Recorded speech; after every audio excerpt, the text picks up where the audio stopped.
இன்றைக்கி ஸ்கூலுக்கு வந்து பார்த்திங்கனாக்கா பசங்க வந்து பூரி கேட்டாங்க. பூரி வந்து என்னால் செய்ய முடியல. அதனால் சப்பாத்தியும் சன்னா மசாலாவும் செஞ்சு கொடுத்து விட்டுட்டேன். லஞ்சுக்குமே அதான் கொடுத்து விட்டேன். பிரேக்ஃபாஸ்ட்டுக்குமே அதான் சாப்பிட்டாங்க.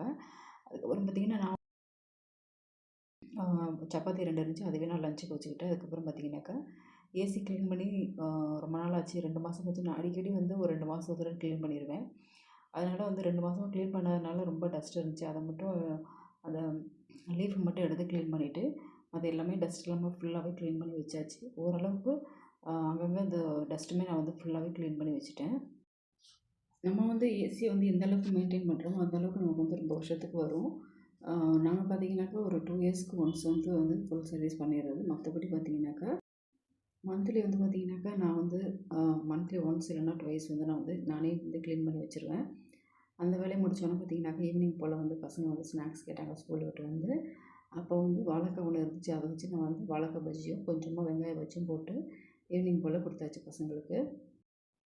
நைட்டு டின்னருக்கு வந்து பார்த்திங்கனாக்கா சம்பார் இருந்துச்சு. அதை வச்சு சரி கிச்சடி பண்ணிடலாம் அப்படின்னு சொல்லிட்டு அதை தான் ரெடி பண்ணிக்கிட்டு இருந்தேன்.